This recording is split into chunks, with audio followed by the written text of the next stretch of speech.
0, 1. Hello and welcome to Beyond Top 10 Tennis. My name is Dr. Ashley Morgan-Burge and I am your host. Welcome to episode 107 of Beyond Top 10 Tennis and our first episode post the Wimbledon Championships.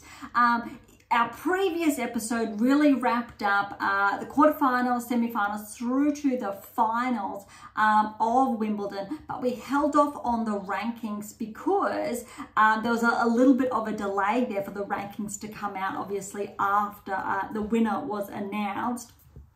But we have actually a lot of, I think, our key ranking insights to go over today, as well as not just the results from Wimbledon, that has been done and dusted, but the events that actually unfolded also in the second week of the championships. There was a couple that took place on the WTA tour, not the ATP tour, but this week has also kicked off a 500 event on the ATP tour. So that is a quite significant event. WTA tour has some smaller scale events primarily, ATP as well, but there are some really interesting correlations there. I really want to dig into WTA first. We're going to do rankings and then the results, and same with the ATP tour. Previous episodes, we really looked at essentially the results before the rankings, just to better explain why some players progressed and others had not, but these are the first live rankings out post Wimbledon. All right, so before we get into that, if you've been with us for some time now, thank you so much. You know what we're all about. You know how Beyond Top 10 Tennis and each episode essentially unfolds. If you are new, thank you so much. I really would encourage you to track back to our early episodes, as always. Those first 50-ish episodes focused on one of my initial releases, the secrets to optimal performance success, before we transitioned over to the secrets to optimal coaching success. And around, say, episode 70 was when we started those special editions coinciding with the Australian Open this year. Then around episode 88 kicked off French Open special edition, and episode 100 kicked off the Wimbledon Championships. And it's only going to be a matter of roughly, I think we're at 5-ish weeks until the US Open kicks off, maybe a little bit more. I can't believe how quickly it is around the corner. And we have the Olympics between then. It is a jam-packed season. But amongst all of that, we've got all these, I think, the key insights that have been unraveling. But really important, and again, if you've been with us for some time now, you are familiar with this, is the 8 keys. Now, the book, and you'll see it behind me as well, the 7 keys, it came out, say, 2-3 seasons ago, years. But my latest release came out at the end of last year, How to Develop a Top 10 Tennis Ranking, which essentially freed up the 2024 season to share more data, more implications, how, whether you're a player tuning in, an athlete, a coach, or a parent, whether you're a current player, former player looking at progressing towards the top 10 in the future, learning how essentially these key insights and the data is really essentially, 1, extrapolated, but in real terms what it means, and 3, really how these 8 keys essentially come to fruition to deliver these results, but also helping you understand where these metrics have come from and how we can better understand with our predictive analytics as well, how these players each and every week continue to progress or regress. And more often than not, it runs parallel with the data. And in a really, I think, a simple way of sharing is that we can work backwards and say, well, these players are regressing because of this. And what we know around the 8 keys is if you've got the 7 keys to begin with, you will crack that threshold and become a barrier breaker, is what we term it, and achieve that top 10 tennis ranking. But if you're looking at staying in the top 10 long term, the 8%, the 2% will regress. That's not long term. You're susceptible to losing your hold inside the top 10. And that was again shared in How to Develop a Top 10 Tennis Ranking. the power of the 8 keys at byline there. But what happens if you are inside that 8%, you maintain that your hold inside the top 10, how you're able to tighten your grip on the 8 keys, and how that correlates with Grand Slam success, multiple Grand Slam success, longevity at the top of the game. Now, there are a number of players who have attained that or who are starting to. Djokovic, for example, Serena, Nadal, Federer, a lot of this data has been built on the foundations of giants, for lack of better wording. And it's incredibly highly likely that more often than not, we are not going to see that happen that frequently. Maybe we will, but it's too soon to tell. But the 8 keys are solidified in each and every one of those 4 top players. Four players with 20 plus Grand Slams. It's the only research or data of its kind worldwide. And I'm so excited to share it each and every episode. And that's where my 12 books come in that I have penned, because it's so incredibly powerful and it's there to help you nudge your game closer towards the pinnacle of play, but also learn what the 7 keys are, how powerful they are, and if you really hold on to those 8 keys, what it potentially can mean. Obviously, the likes of Serena, Djokovic, still Nadal to Federer, were able to hold onto those 8 keys for an extended amount of time, and it shows with their results. At the moment, we're having players who fluctuate. They hold on to 6, maybe 7 of those keys, maybe 8 if you're lucky. And we do have around 2-3 players on the WTA and ATP Tour who are holding on to those keys consistently, and why they continue to repeat their level of results, that peak performance, that baseline we talk about, and how it's able to replicate those results. All right, that's enough of, I think, a snippet there. I really enjoy sharing, I think, a little bit more of a deep dive. Obviously, if you want to learn more, these are both of my 2 latest releases. There hopefully will be another one at the end of this year, but we'll see. End of this year, early next year, time will tell. But there's plenty of reading. That there is essentially 11 specific books here to dive into, and that 12th one obviously is that fictional release that I did pen. I think it was roughly 18 months ago now. All right, so we're going to start with the WTA Tour. I've got that one over here. ATP Tour, we've got that one here. Deep dive into the rankings first, then the results. Be mindful that the first 2 tournaments discussed on the WTA Tour happened in the 2nd week of the championships. The later 2 on the WTA Tour are unfolding this week. So they kicked off again this week. So again, if you played in those last couple of days of the championships, you are highly likely not to be playing this week. All right, and the same applies almost for the ATP Tour. However, they did not actually have any tournament that crossed over with the championships. They've got 4 that are unfolding this week. So a very heavy schedule on the ATP Tour this week with 4. WTA just have the 2 this week. All right.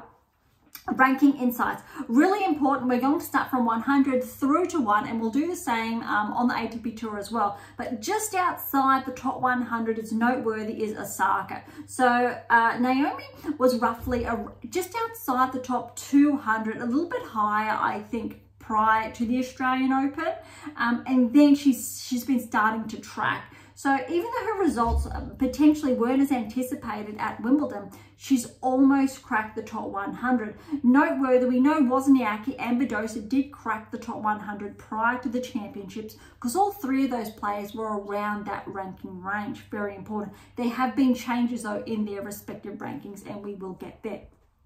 Okay, at 100 is Hibino. She's actually regressed 6 places there. Martic's regressed 14 places to 99. Irani has regressed 10 places to 96. Raducanu has cracked the top 100. It has been, I think, for the best part of the last 12, 24 months since she has been inside this ranking range, 41 places to 94 in the world. Look, her performance at Wimbledon, it was definitely as anticipated. She really did raise her bar, potentially could have gone further. But to hear obviously more of a deep dive into that, tune in or track back to our special editions over the championships over essentially the past fortnight. All right, Erica Andreeva, she's progressed 9 places to 92. Really interesting because she really was hovering between 100, 101, 99. So she's starting to make inroads, which is really good to see. Mindful that she's still only 20 years of age, a couple of years older than her sister. Okay, Sorenko's taken a hit back 31 places to 90. Korpash, a 16-point regression to 89. Townsend, 11-point regression to 87. Harriet Dart is up 16 places to 84. Really good performance, complemented obviously by her results at the championships. All right, Bernarda Pera from the States, 21 years of age. She's up 15 places there. Very impressive, 82 in the world. Osorio is up 3 to 81. Seville is up 4 to 78. Trevisan, really good, 12-point progression, 77. Here we go, Wozniacki. This is her best result since she's been back. A 15-point progression, 76. Her highest ranking is since she's come out of retirement, essentially. And remember, the lead up to the championships really helped there, when she did win a few rounds. Probably the best we've seen her play all season. So she's not quite at that level yet that she was, say, sharing or talking about at the beginning of the season, because again, and I've touched on this, despite her commentary in respect to thinking that she can beat the best players in the world, the women's game has progressed. It is so profound, especially inside the top 30. The depth of the field, I think, is never like it has been before. And what complements that really is the number of players capable of winning a Grand Slam, where the numbers are actually more dispersed on the WTA Tour in contrast to the ATP Tour, as it really suggests the level of play is wider than initially some may have thought. Okay, Evanesian's up to 75. Blinkova's 14-point regression, 74 there. Grachieva's back to 72. Podoroska's back 71. Bronzetti at 11-point progression at 70 there. All right, Bogdan's back 11, 68. Sheriff's 11-point progression, 67. Here we go. We're looking forward to this. Badosa, 28-point progression. She's at 65 in the world. Really impressive for Badosa. This is her highest ranking, I think, in the best part of the last 12 months, roughly. I don't have the data in front of me showing last year's or around this time last year's and those rankings. We know she's taken a hit. We know she's been battling with those injuries. I have shared, though, throughout this season that her ranking was true, being ranked outside the top 100 with her level results. That's what it was. She was never at that level of consistently to be ranked inside the top 8% or the top 10 in the world. She was more likely to be readily displaced, which unfortunately did happen. However, really important here is the level of play she's actually been delivering this season, despite, say, some inconsistencies with her results. She has been delivering. That peak performance has been tracking, and this result is only the beginning, I think, for Badosa. She definitely has the capacity to finish the season inside the top 30 if she begins to essentially string those wins together more consistently. All right, Seidman, 8-point progression at 64. Buska, 3-point progression, 61. All right, Volnietza, 12-point progression to 57. Very, very big. Lulu's son, I think we all know her name now. 70-point progression. She was ranked 123 prior to the championships, and now she's 53 in the world. I think she is officially the one of, if not the highest ranked Kiwi tennis player ever, or in more recent years. Really, really impressive. Again, tune into those special editions to hear more about her, from her time in the NCAA, how I shared. I took a similar path as well, but also why my background, unfortunately, with injuries, why those 8 keys really are ingrained in mitigating injuries. Really, really important there, and why we see players come down with an injury because of poor technical parameters and how the 8 keys essentially sets that straight.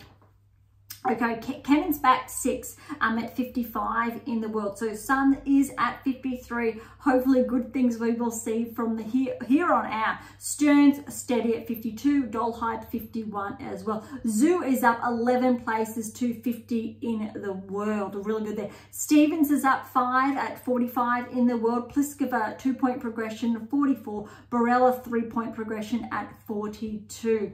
Okay, inside the top 40 now. Wang 6-point progression here at 36. Really good. She's only a 22-year-old from China following in Zheng's footsteps. I think that we have to be really cautious there in a really good way on how Wang's going to continue to track. So Stayer's back 6 points, 37. Makova is back 135. So remember, prior to roughly the French Open, Makova was still ranked inside the top 10 despite not playing all season. She had her surgery on her wrist, I believe it was at the end of last season.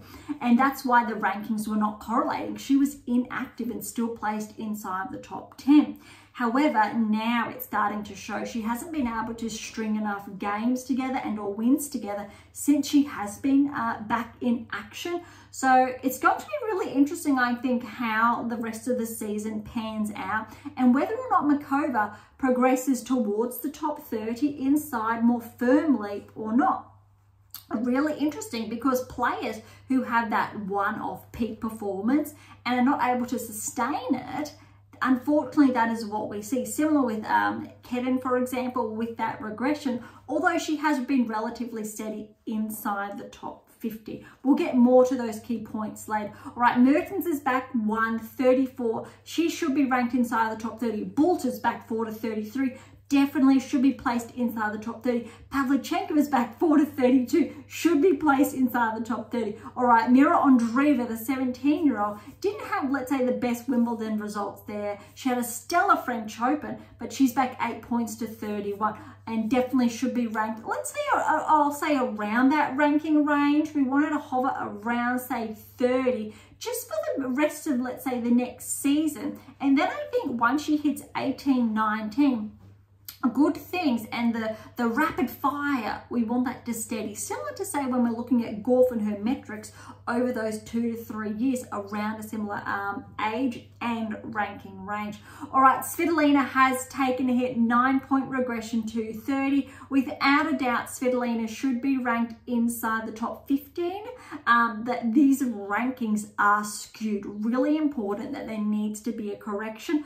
Only some of the top 10 has corrected, and I have penned an article this week, so head on over to AM8 International to read more up about that, including WTA Tour and ATP Tour and the correction that has unfolded, but still why more is necessary and or to come. All right, Putintseva is up 6 to 29. Schneider's up 2 to 28. Now remember, Schneider started the year, I'll say, closer to the top 100. She only got on the radar when she was ranked around 87 in the world. Another former NCAA player. And she has been tracking all season. She's won, I think, that huge title prior, I think it was to the French Open, but she's won 2 titles, I think, now this season, and it's the first, I'm sure, of many to come. And she has cracked inside the top 30 sooner than potentially anticipated, just prior to Wimbledon. And now I think it's going to be really interesting come the hard court season, because I definitely think she's going to be one to watch. Okay, Alexandrova's back 5 to 27. Noskova's steady 26. Yastremska's up 2 to 25. A little bit surprising there given her recent performances. So some of those players I touched on outside the top 30, they should be in this ranking range. Garcia 24. Fernandez is up to 23. Good. Haddad Mayer is back 2 to 22. Okay, Donna Vekic, 16-point progression to 21. Almost at her ranking high. I think it was 2019, Donna was just inside the top 20. 19 was her peak ranking at that time. She's had a lot of injury. She's been hovering just outside the top 30, just inside the top 40 for the best part of the past season or more. But she's finally had, I think, that huge run, obviously, at the championships. Really good to see. I'm looking forward to see how Vekic tracks for the rest of the season and if she can crack into the top 20 and maintain that to kick off the following season. And I can't believe we're already talking about the following season because yes, we are already now officially halfway through the 2024 season. Azarenka is back 4 to 20 in the world. Kostyuk steady at 19. Vondrasova, all right, so she's at 18. She's been bumped back, so regressed 12 points. We knew this was going to come, the defending Wimbledon champion. However, what's really interesting here is that with her results, she definitely could potentially be placed closer to the top 10, if not inside the top 10. Definitely in contrast to some other players currently still inside the top 10 that should not be there. Remember where this all comes from, the 50% anomaly this season, where 50% of top 10 players on both ATP and WTA Tour should not be inside the top 10. They are not aligning with their results and or their performance this season. These rankings, however, these new ones that have come out, and I've penned this again in this article, is that a huge correction has taken place. On the ATP Tour, this correction took place prior to Wimbledon. It started to correct itself actually prior to the French, roughly. So it's looking a lot better, probably like 90% better. Okay, or it's 90% as it should be. When we're looking at the WTA Tour, it's still roughly around 60%, so it has improved, but there's still probably a 40% margin for some players to be bumped out, but some to be replaced in there. So it has improved. Maybe let's say 70%, but there's still that room there. All right, another player that has been bumped out, and this is a correction, unfortunately, is Jabeur. She's been inside the top 10 for a number of seasons now. She had a stellar, I think, previous 18 months up until this season. She hasn't been able to deliver those results. She's still been ranked inside the top 10 throughout essentially the entire season, but those results have not been tracking. So she's now at 16 in the world. Maybe it'll take a bit of pressure off her and she'll really kickstart that hard court season with some great results. Hopefully, similar to Vondrasova, but Makova's another example. 3 players bumped outside the top 10. Let's see if they can track back into the top 10 to really showcase that they really do have a handle on the 7 keys and or the 8 keys overall. And that will really tell us if they deserve that place again inside the top 10 with their results, or if players of the likes of, say, Collins are going to keep pushing them out. Good example there. All right, Kalinskay's up 117. Navarro's up to 15. Now, I've also penned Navarro with how she has been tracking. Potential maybe barrier breaker this season if she continues. However, Kasatkina is at 12 in the world. Ostapenko is just outside. So she has tracked 3 places forwards at 11. Interesting though, Ostapenko's already been a barrier breaker this season. She started the year inside just inside the top 10, and she's been fluctuating in, out. More recently, she has been slightly out. However, I think she's really on the cusp of becoming a barrier breaker again if she can maintain those results from early on in the season. Also noteworthy is Keys. Even though she's regressed 1 point to 14, both Keys and Navarro are very dangerous, especially come the hard court season. Kasatkina, Ostapenko, maybe Samsonova's up 2 to 13 in the world.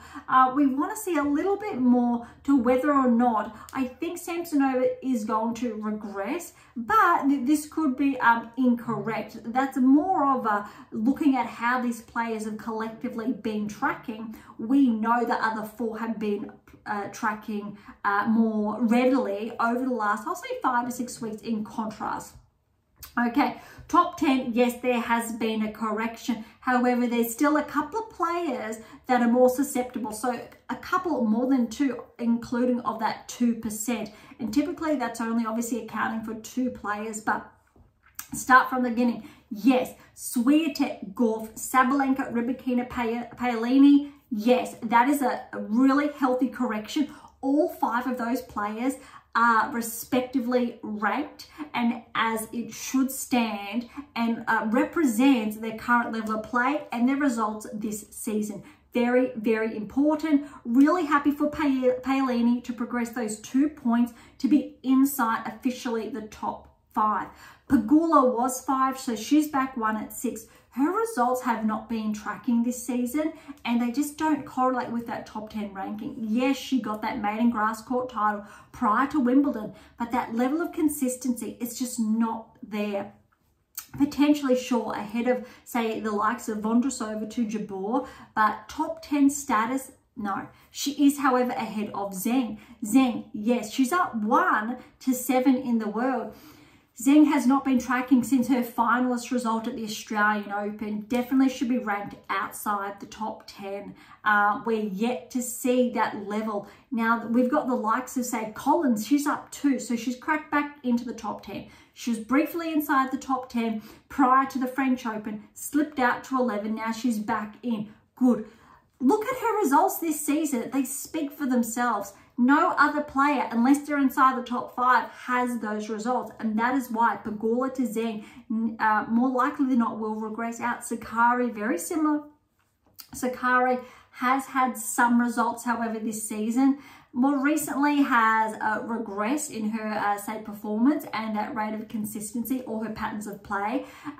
So potentially is also susceptible. All right, Krejcikova, she's up 22 places to 10. Now, you would have heard me prior to Wimbledon and the French say it's a really big turning point for Krejcikova. She was inside the top 10, top 20, top 30, kept regressing to say that 31, 32 in the world.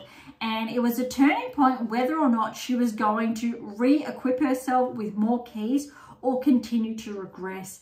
And I think what better example to show with her triumph at Wimbledon is that she just took all of it and put it all into action. Some of her matches definitely were top 10 status.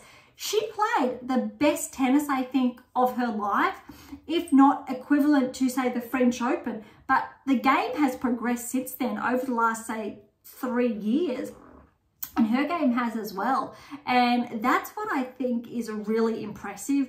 If Krejcikova can maintain her level of play, she's definitely deserving of this top 10 ranking. However, Zheng, we know she hasn't been able to maintain her finalist result. Let's see if Krejcikova can maintain now her level of play with that win. Paolini has been able to maintain her consecutive finalist results. So yes, deserving of that top 10. We know Swiatek, defending champion of the French, has been able to maintain, despite her 3rd round results, let's say in Australia and at Wimbledon, she still has that Grand Slam to her name, and say Madrid, Barcelona. Sabalenka, she was still finalist in both those events. She hasn't been performing that well, however, outside those events. Gauff has been ahead of her in those events. Yes, Sabalenka has that slam or both to her name. Gauff, however, has consistently been showing up. Rybakina, yes and no because of her health. We know Paolini, she's been showing up. The other 50%, no. Collins, yes. Krejcikova, we know now, but Pegula, Zheng, Sakkari, no. The 3 other players that have been showing up, I would argue more so, Ostapenko, Kasatkina, and potentially Navarro over Keys. Potentially you've got Keys, Navarro, Kasatkina, Ostapenko, all 4 of those players who have a greater rate of progress this season than those 3 players. That's why a correction still needs to take place on the WTA Tour to really more solidify and be representative of the current state of play. Really, really important there. Sure, there are a number of other players that have been tracking, but when we're looking at those micro discrepancies and how we can differentiate a player's level of play with the top 10, These are just some key insights. Okay, that wraps up, I think, all of the results, all the rankings for the WTA Tour. Now, let's dive into really quickly. We've got these earlier events, the 125 that happened second week. For perspective, the number one seed was Paris here. And there are a number of other players, obviously, I'll say predominantly ranked outside the top 50, and mindful again that they did not obviously make the second week of the championships. I'm going to kickstart because it is a smaller event. I want to have a look at the semi-finals and the finals. So here we actually had Paris, the first seed, Trevisan, the seventh seed, Zavazka, and Chirico. Now, all four of those players tracked through to the quarterfinals. Perez Diaz, Korpash, again, Korpash was the third seed, Lee and Koa. Now, that makes up the top 8. We're looking at now the semis. Trevisan got the win over Chirico. Trevisan 7th seed, and that was in 3 tight sets. Okay, Perez Diaz and Lee were in the other semi-finals. Lee progressed there. Trevisan, again, 7th seed, got the win over Lee, 6-2, 6-2. Really good win for Trevisan with that title, which places Trevisan then somewhat on the radar, we will say, with that title win this season. Okay.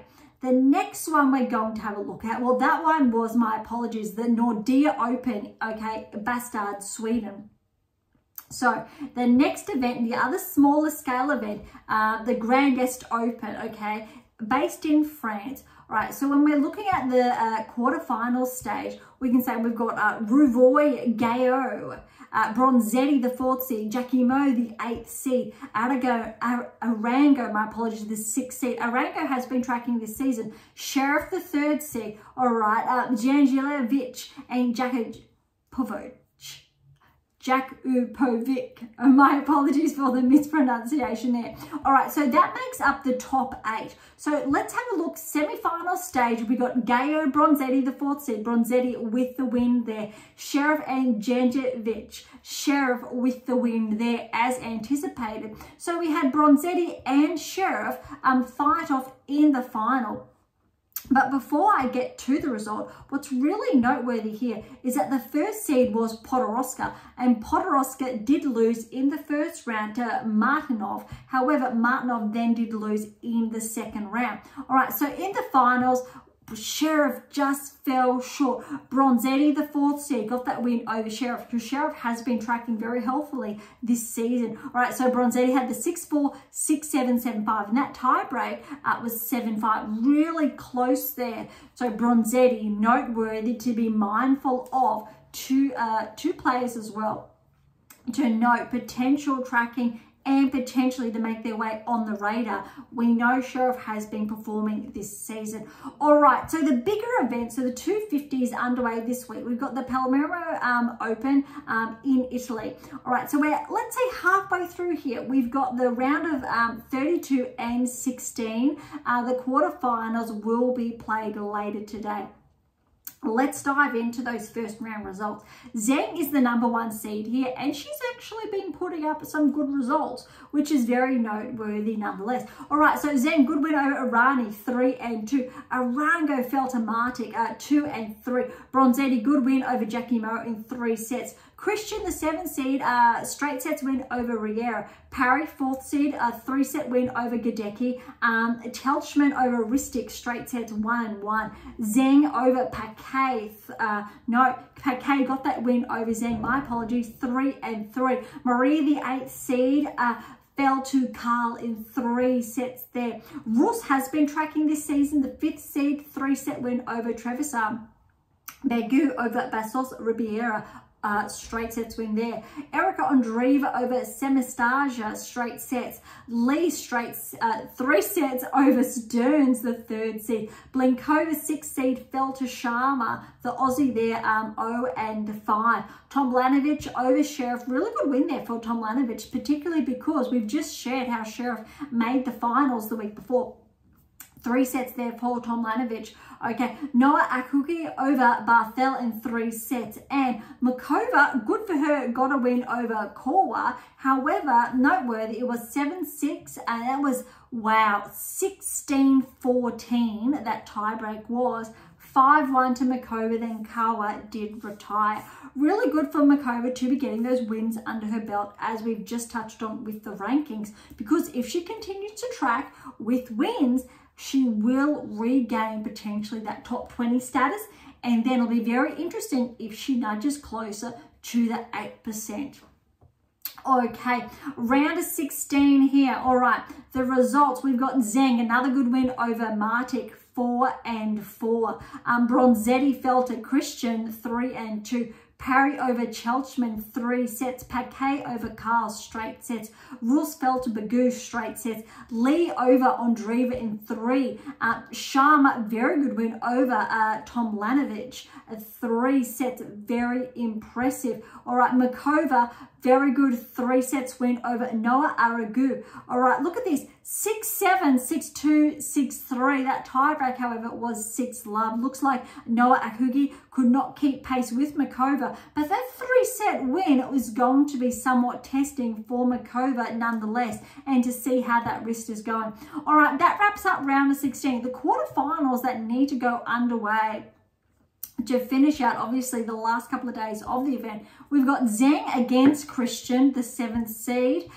Parry, the 4th seed, over Paquet. We've got Bagu and Lee. That draw has opened up. And Sharma over Makova. Sharma's an Aussie. She's typically been ranked outside the top 100. But this is going to be, I think, a really good, opportunity for her, given that Makova's only, let's say, fresh back. But it'll also be a very good match for Makova to test her level of play and how she obviously has been performing, irrespective of obviously her results or performance at Wimbledon.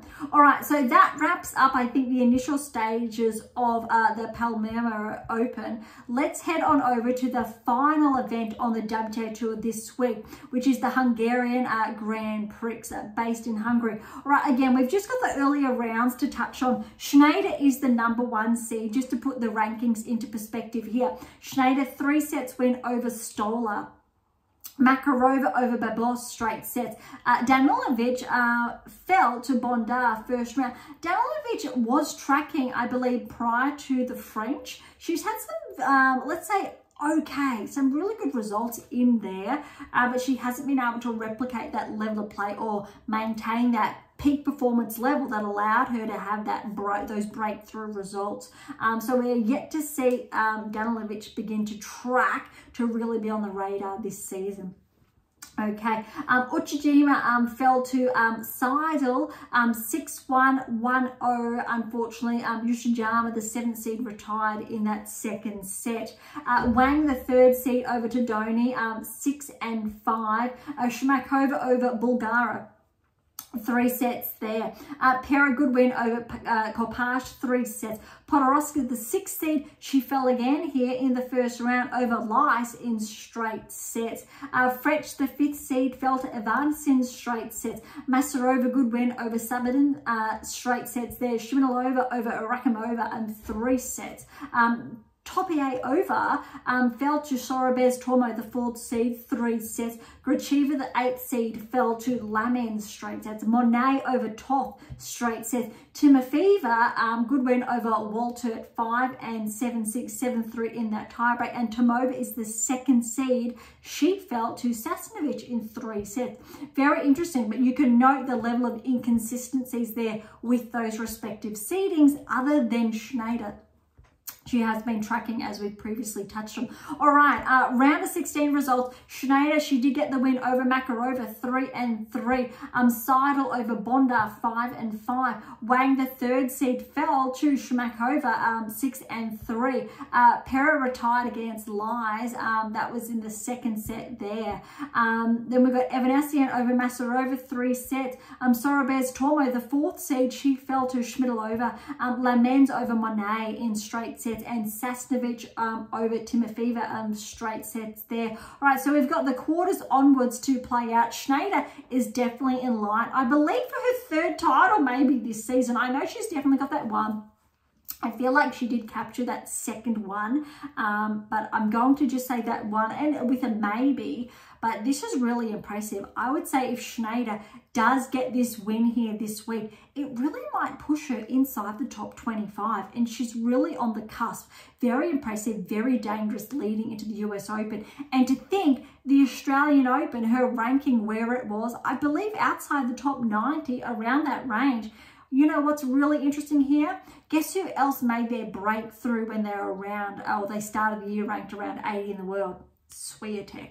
Really interesting. And what I'm really excited about is that our data captured Schneider at the beginning of the season. Really impressive here. And I love it when I think that coincides. All right, so quarterfinal lineup, we've got Schneider against Seidel, Shmakova over Lies, Evanesian over Shmedova, and Lemens over Sasnovich. So I think without a doubt, Schneider is the favourite there, and she's really the only seed remaining. Okay, that wraps up all of the events on the WTA Tour. Let's head on over here now to the ATP Tour.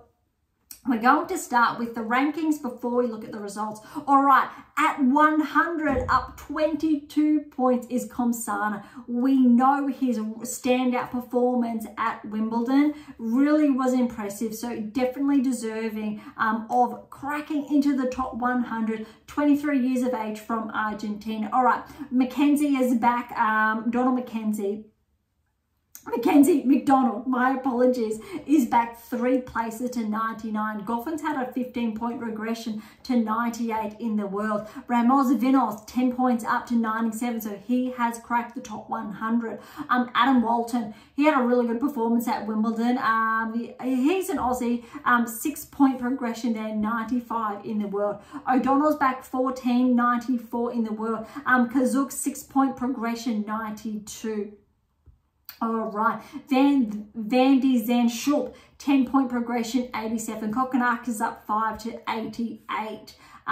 Korek is up 5 to 84. Fuchsovich, 13-point regression, 83. Berrettini, unfortunately, has had a 23-point regression to 82 in the world. Really, I think crossing my fingers for Berrettini to continue to track, because he was just inside the top 100. He made those inroads, but he's lost obviously a lot of ground, not being able to achieve potentially the results he was hoping for at Wimbledon. But in all fairness, he's only, let's say, been back recently, being able to almost achieve a certain level of play that he was used to, but not quite. So I think time will tell whether or not Berrettini will track back inside the top 50, then top 30, then top 20, or if that bit of a struggle continues. But without a doubt, he still understands, I would say, a number of the keys, but in his ability to integrate them into his game, it's probably seldom, probably only about 1 or 2, maybe 3 at this stage.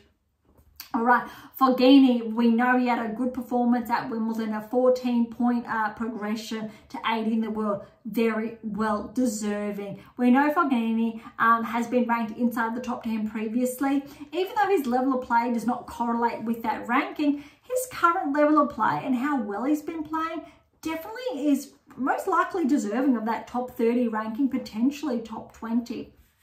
All right, Duckworth is up 3 points to 78. Diaz Acosta has a 10-point regression, 77. Bautista Agut, 37-point progression to 75. Bautista Agut's also previously been ranked inside the top 10. He's having a pretty good season of late. He was ranked just outside the top 100, just inside the top 100. He's really solidified himself now, and he's had some, I think, really healthy performances. All right, Bergs is up 9 places to 73. Saberth Wild's up 2 to 72. Altima's up 9, 71. Russavori's up 17 to 70 in the world. Really impressive. Nagal's gaining some more traction. 5-point progression, 68. Suffolin is a 63-point regression, 67 now in the world. Rindenek, a 10-point progression, 66. Vukic, 4-point progression, 65. Purcell's at 64 now in the world. Mitchelson, 6-point regression, 61. Kotov, 7-point regression, 60. Evans, 2-point progression, 58. Now we're almost inside the top 50 here. Carabel's Baena, 10-point progression here to 54. Nakashima, 12-point progression, 53. And Sonigo, 2-point progression to 52 in the world. All right, 50, we've got Offner, 5-point regression. Kekmanovic is a 5-point progression, 47. Okay, Giron steady at 46, and Giron is noteworthy. He is a player who has been tracking this season. Marizan back 2 at 45. Mapesh Perigat, he's had a very good standout performance, especially remember, I think Wimbledon was his first or his second Grand Slam after obviously his performance at the French. 14-point progression now to 44 in the world. And what's so impressive is that Mapesh Pericat was ranked outside the top 100 probably 3 months ago now. And he is on a whirlwind, 21-year-old, and he's really been able to back up those results, which is even more impressive. Definitely one to keep an eye out on. Poprin's a 4-point progression, 43. Norrie steady at 42. Davidovich Fokine is a 5-point regression, 41. All right, Anali's back 4, 39. Makak's up 1, 38. Leonard Struff's up 4 to 37. All right, Darderi's up 2 to 35. Zhang's up 4 to 34. Cerulundo's back 3, 33. A lot of movers this week. Okay, Monfils is up 2, 31 there. TFO is back 1, unfortunately. He's at 30, but he's definitely deserving, I think, to be ranked closer to the top 20, say inside the top 25, especially after that 5-set result. Even though he fell, that's a 5-set against Alcaraz, all right? Even though Alcaraz is number 3 in the world, he's back-to-back Grand Slams. That was a huge result for Frances. I think the best match he's played so far this season. All right, Arthur Fils, he's up 6 points to 28. I thought he definitely deserved to be bumped more up than 6 points, especially after his Wimbledon results. But he's definitely, along with Mapesh Perigat, one to watch, especially not just this season, but I'll say the seasons to come. Both are very young, 21 and 20 years of age, respectively. Draper's up 2 to 26 in the world. All right, Jarry's back 3 to 23. Quarter's back 1 to 22. Kakanakov is up 1 to 21. Tabilo is 20, but he has taken a 1-point regression there. All right, likewise with Ogor Elisime, he's at 18, but that 1-point regression. Rune is back to 17, a 2-point regression. Mazzetti's up 9 points to 16 in the world. Definitely deserving after obviously his results at Wimbledon. It'll be really, I think, interesting if Mazzetti's able to maintain those results and this ranking for the rest of the season, because so far this season, he had not been peaking or playing at this level. He was a player on the radar that we were tracking when we were tracking the likes of Sinner and Alcaraz. Same with Korda, but Sinner and Alcaraz really pushed forward, similar with Rune, although Rune has now regressed. There's still a decent ranking inside the top 20, but Mazzetti and Korda, they did not track as quickly. But both of those players now, this season, have braked into the top 20. Korda obviously is slightly outside now. Mazzetti now inside. Really important to note that all 4 or 5 of these players have been, let's say, tracked intermittently over the best part of the last 2 to 3 seasons. Okay, Humbert's up 1 to 15. Now, to the top 14, really important here. Shelton and Paul, 14, 13 respectively. Tsitsipas is back 1 to 12. Fritz is up 1 to 11. And I'll tell you why later, because all 3 of those names have been mentioned in this article out this week, because the top 10 still needs a slight correction. So we'll get there shortly. Noteworthy, the difference between, I will say, 12 and 11 is a matter of, let's say, 90 points at this stage. A little bit more of a difference between 12 and 13, probably around that, just over 200 points there, but a little bit more tighter when we get into the top 10. Okay, with less than 70 points differentiate, or the difference between Dimitrov and Fritz. So Dimitrov, top 10, definitely deserving to be in the top 10. Ruud, back back inside the top 10 this season. I'll say deserving. He's back 1 to 9 in the world. Rublev, he's back 2 to 8 in the world. That is a somewhat of a correction. Rublev, however, is the player that should not be ranked inside the top 10. May upset some people, but his performance so far this season is not aligned with or synonymous with the top 10 tennis ranking, especially when we're looking at other players in that mix. Okay, Hurkacz has been tracking this season, potentially a little bit susceptible, but he's steady at 6. De Minaur, he's having his breakthrough season. We have been saying this for a number of seasons. We've been following Alex with our data, and we said French Open was going to be his breakthrough quarterfinal, tick. We also said, or I also said, Wimbledon, he will get to the quarterfinals, maybe further, tick. Had that walkover, obviously had to withdraw against Djokovic for that quarterfinal, obviously, match. Very close potentially to making it to the semi-finals. We know what Alex is capable of and how he has wins against Djokovic to his name. But most importantly here, I will say the top 6, but we'll focus on the top 5, is a healthy correction. When we've got Sinner, Djokovic, Alcaraz, Zverev, Medvedev, all 5 of those players, very important, are deserving of their place inside the top 5.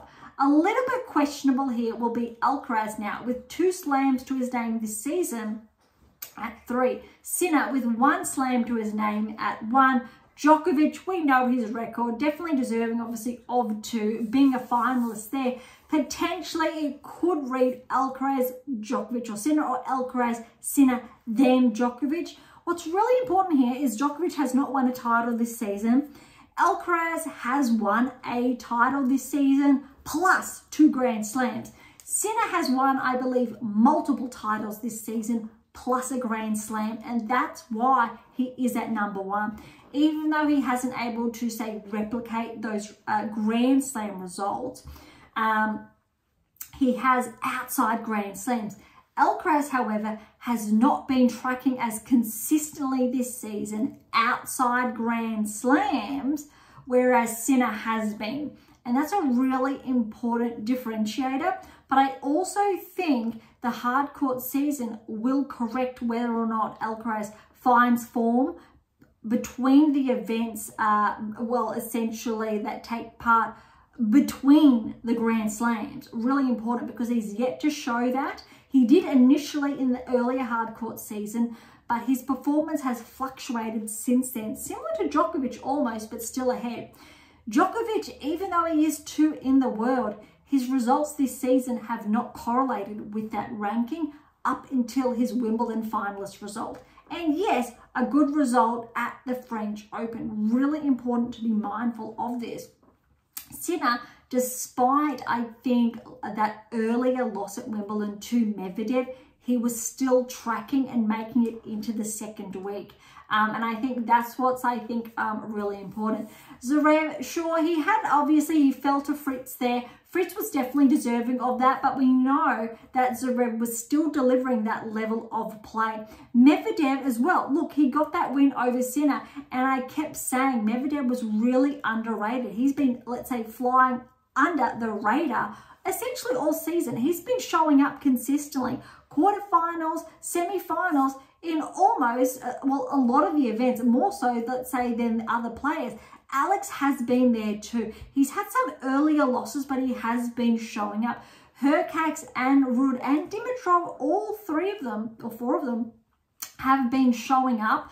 Ruud, not so much lately. There's been a little bit of a lull there, and he is definitely a part of that 2% true regress. Rublev should be bumped out when that correction does take place.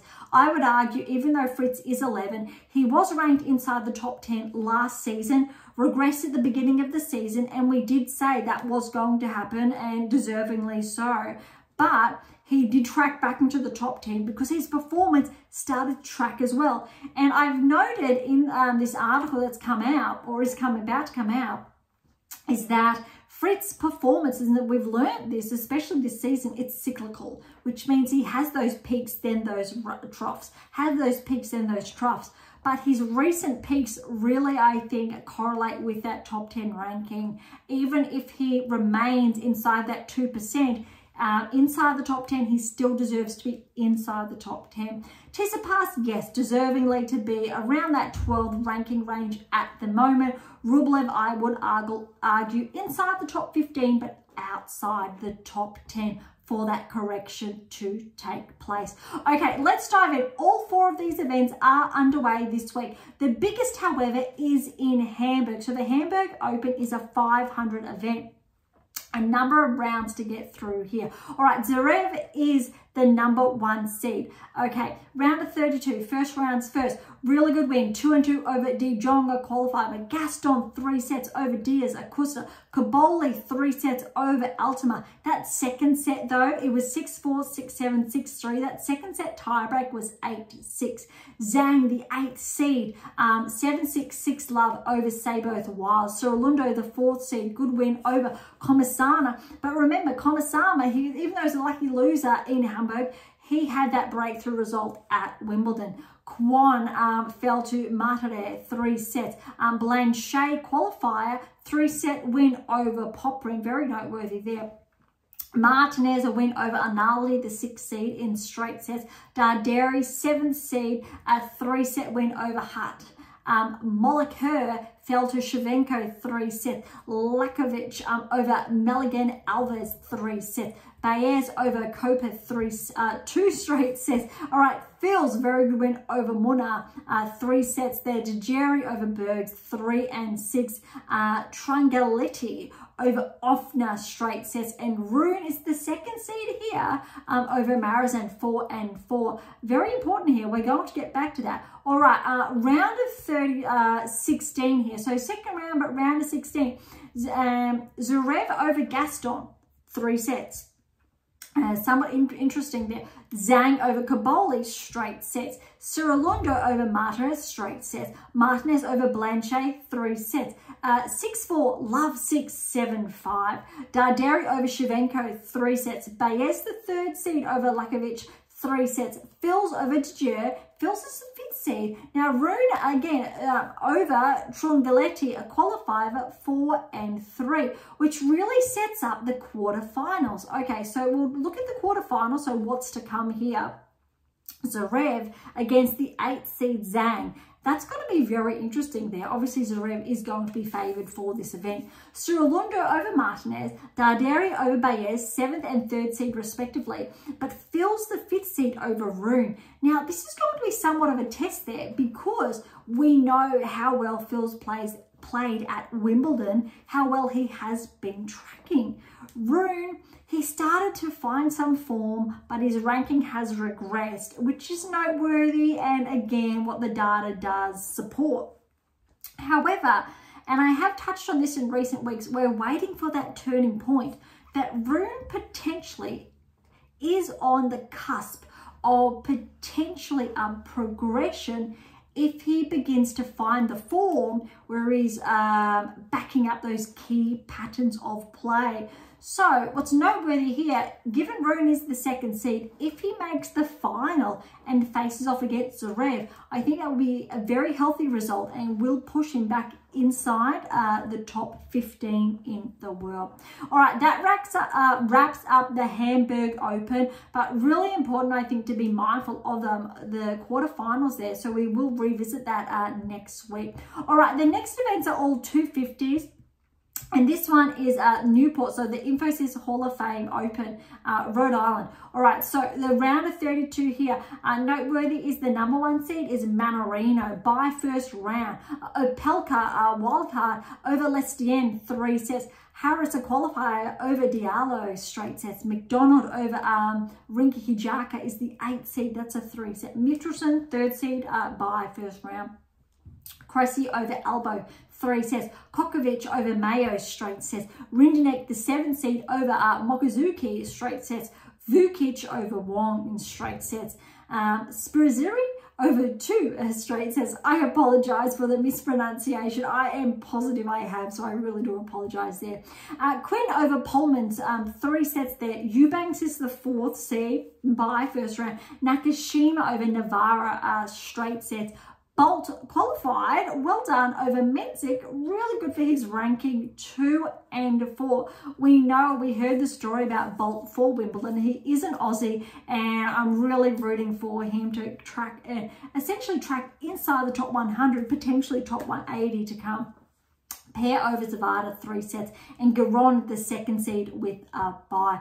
All right, round of 16, second round here that has unfolded. We've got Mannarino fell to Opelka. We know what Riley has previously been capable of, and he has a wild card here. I'm not sure why he has been out, but really good win for him over Mannarino in 3 sets, especially because we know Mannarino, he can pick up those scalps from time to time. McDonald over Harris, the qualifier, straight sets. Mitchelson, 3rd seed, over Cressy in straights. Rindenek, the 7th seed, fell to Kogovic in 3. Vukic, good win over Spizuri, the wild card. My apologies again for the pronunciation. Okay, that was in straight sets. Eubanks, good win over Quinn in 3. Bolt, really good win over Nakashima, the 5th seed, 7-6, 6-4. Garon over Pair, 3 sets there. And Garon, yep, 2nd seed, really good. Okay, we do have the quarterfinals that have unfolded here in the Infosys Hall of Fame Open. Opelka over McDonald in 3 sets. Mitchelson over Kogovic, 4 and 4. Vukic and Eubanks are yet to play, and Bolt and Garon are yet to play. Look, Garon is favoured there, but Bolt is a qualifier. You love seeing those breakthrough results, and Bolt's having a really good couple of weeks, so time will tell. All right, so we will track back to the quarterfinals in next week's episode, but really impressive results here. And look, we've already got essentially the number 1 seed is out, and we've got Garon obviously is the 2nd seed. Mitchelson is the 3rd seed, and Eubanks the 4th seed. So we've got 3 of the 4 left in action, but I'm probably going to call a bit of an upset there. All right, we've got Gstaad here. So the Swiss Open underway. Tsitsipas is the number 1 seed by first round. Medvedev over Hustler in 3. Thiem fell to Varillas. Really rooting for Thiem to finish the season out on a high. We know it's his final season, a bit of heartbreaking. We have touched on that in previous episodes, I think, when that was announced. It's really a shame to see him go, but I can empathise with Thiem more than anyone, what injuries mean and they can do to us. And sometimes it's just better to call time on your career rather than going through that heartbreak of that rehabilitation process and then having it come back again and again and again. Okay, Fognini, good win over Droget, 4 and 3. Ogur Elisame is the 3rd seed by first round. Hackman over Monet de Alboro, lucky loser in 3. Galan over Kopriva in straight sets. Berrettini, good win for him over Cashin, 6-4, 7-6. That was 7-2 there. Struff is the 5th seed over Ramos. Vinolos 6 and 6. That's a tight one. Rydell, wildcard over Barry is 6 and 5. Van der Zan Schulp, 3 and 3 over Stricker. Echeverry is the 4th seed by Wawrinka. Oh, he's the 8th seed. He did fall to Klein in 3 tight sets there. Hallis is a qualifier, 7-6, 7-6 over Gasquet. That was 7-4, 7-5 respectively. Hard to qualify over Napolitano in 3, 7-6, 5-7, 7-6, and Humbert is the 2nd seed by first round. All right, round of 16, Tsitsipas, he did get that win over Milanovic, 6 and 3. Fognini over Varillas in 3 sets. Ogur Elisame over Hackman in straights. Berrettini, good, got a win over Galan in straight sets. Struff, 5th seed, good win over Rydell, but 7-6, 7-6, 8-6, 7-1. Okay, Echeverry over Van der Zan Schulp in 3 sets. Hals over Klein in 3. And Hyde, the qualifier, has upset the 2nd seed Humbert in 3 sets. 6-7, 6-2, 6-3. Okay, which means we do have the quarterfinals to take place, but they are not in action yet. Very interesting. Okay, Tsitsipas over Fognini. That is going to be very, very interesting there. Fognini potentially could get an upset. Let's see how Tsitsipas's level of play tracks. We haven't seen, I think, that level for a few weeks. We know Tsitsipas was essentially in sync with Rudd prior to the French. They were sharing titles and making the finals with one another and exchanging one win for the other. So he was really, I think, almost correlating with that top 10 ranking before regressing outside the top 10. Wasn't able to perform, I think, at that level at the French, and he wasn't able to perform at that level at Wimbledon, or I think the events between where we've seen him in action. So potentially, if he lifts his game up to where we saw him prior to the French and those results, then maybe, because he does have titles to his name this season. Okay, Auger-Aliassime will face off against Berrettini. Really good opportunity for Berrettini to get some more points back for his ranking. Auger-Aliassime has been playing well this season. Then we've got Struff and Echeverry, so the 5th and 4th seed respectively, and Hals and Hyde make up the other 8, and both of Hals and Hyde are qualifiers. So that's going to be a breakthrough rankings for both of those players, for the player who progresses through to the semi-final. So that bottom half has opened up, although 5th and 4th seed are there. Top half, we've obviously got Tsitsipas and Auger-Aliassime, 1st and 3rd seed respectively. But look, Fognini and Berrettini, the 2 Italians, potentially will cause an upset, or could cause. All right, the final event is in Bastard, so the Nordea Open. All right, we've got the round of 32. Rublev is the 1st seed for perspective. All right, by first round, Tirante over Faria, 3 sets. Yetsev over Muller, 5 and 5. Carabellis Bain over Swiftland, the 6th seed, in 3 sets. Griekensport is the 3rd seed by. Daniel fell to Skatov, the qualifier, in 3 sets. Roca over Ugo Carabelli, 3 sets. Borges is the 7th seed over Pellegrino, straight sets. Nori, the 5th seed over Kovalic, straight sets. Nadal, yes, we know he's in action. He did get a wild card. Really good win over Borg. Another wild card, 3 and 4. Nagal over Ymer, 4 and 3. Navone is the 4th seed by. Kotov's the 8th seed over Garin in 3 sets. Achagovic over Van Ash, straight sets. Monteiro over Correa, straight sets. And Rudd is the 2nd seed, and he did get a bye. All right, round of 16 has been in action. Rublev fell to Tirante. You've heard me say it only a short time ago around the rankings in the top 10. No, you're the number 1 seed, top 10. You're losing in a 250 in the 2nd round. That's no. And we know he has been falling short. Outside the top 10, sure, inside the top 15, inside the top 20, between probably 15, 20, but we've got other players inside the top 20, outside the top 10, who have been tracking ahead of Rublev. Okay, in all fairness, I've said the same about, say, the likes of Rune and Fritz on different occasions, and Tsitsipas this season, but also supported when they were tracking and or regressing. So let's see if Rublev begins to track again or continues to regress. Carabella's Baena over Yeteve, 3 sets in that round of 16 results. Skatov over Griekenspor, the 3rd seed, in 3 sets. Borges, the 7th seed, over Roca in 3. Nadal, really good win over Nori, the 5th seed, 4 and 4. I think that's a really impressive result for Nadal. And it's a really good opportunity for Nadal to get those wins under his belt. We know the Olympics is going to be that capstone event for him. I'm just excited to see him back in action. I'm looking forward to the Olympics to see him in action. He's definitely going to be missed on tour. There's a huge part of me that hopes this isn't his last season on tour.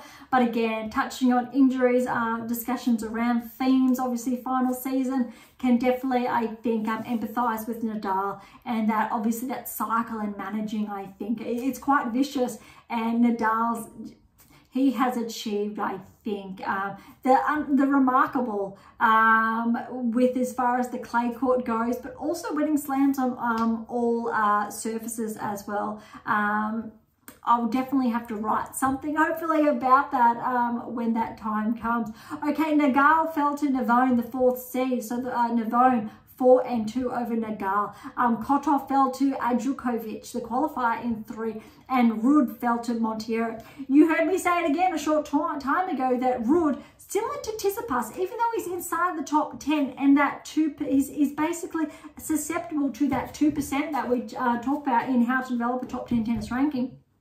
Because even though he really was tracking with Tsitsipas, Ruud has been able to maintain that form, but he's starting to regress now. And we've got players on their heels outside the top 10 from the likes of Fritz, Paul, Shelton even, who have started to perform. More so, I'll say Fritz and Paul, definitely. And also in this article come out, we said Paul potentially could be our first new barrier breaker this season after De Minaur, who was our first. So Paul would be our second, slight correction there. But we know Fritz has been inside the top 10, then went outside the top 10. So really important, I think, differentiation between the two. However, Paul's definitely tracking, and it's really a matter of time if Ruud regresses, does not maintain his level of play that correlates with that top 10 ranking. Rublev pushes out, there's room for Fritz and Paul to bump themselves into the top 10 quite comfortably. Okay, that wraps up. We'll have to track back and revisit from what's in action for the quarterfinals. First, we'll touch on Turante against Carabellis Baena, Skatov versus Borges, Nadal versus Navoni, the 4th seed, and Djokovic over Monteiro. Noteworthy is that the 7th seed and the 4th seed are left in action. Obviously, the 4th seed against Nadal. Huge opportunity for Nadal to win a title this season because Rublev and Ruud are out, his biggest competitors there. So I'm definitely rooting for Nadal to claim, I think, a title this season. And he definitely, obviously, potentially could. I think it's a matter of to do with his health.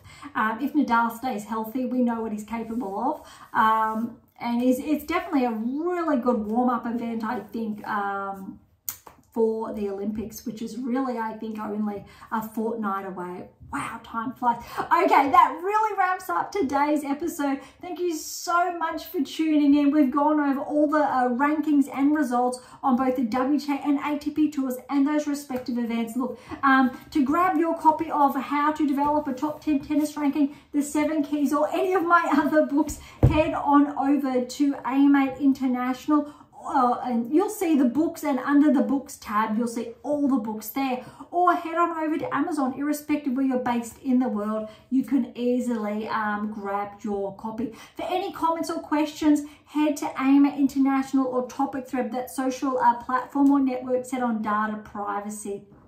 And to interact with Beyond Top 10 Tennis, head on over to Twitter, Instagram, or YouTube. More often, I think, if you want to interact with us, more importantly, it's probably directly on AM8 International or Medium, or directly on Spotify or YouTube these days. Okay, so to catch up on our blogs, head on over to AM8 International and look for our blog tab, or head on over to Medium. And as always, I'll leave all the links in the episode notes. There's something different, head on over to Pink Octopus Books, where my fictional release is. For some random polls, head on over to Zabrook. And of course, if you enjoyed today's episode, please like, subscribe, or share. It would be absolutely phenomenal. And for those of you who are interested, we do have scholarships available at AM International, as well as options to work with me exclusively to optimize your performance and to nudge you closer towards that top 10 tennis ranking, whether you are in the 8%, the 2%, or you're looking at becoming a barrier breaker, or you're tracking this season whether inside the top 100, 50, 30, and you want to expedite almost that your ability to break into the top 10, top 20 respectively. Okay, that's it. So as always, if you do want the help, don't be shy. Come and say hi. On that note, thank you so much for listening. I am so incredibly grateful. I am your host, Dr. Ashley Morgan Bird, and this is Beyond Top 10 Tennis, and I'll see you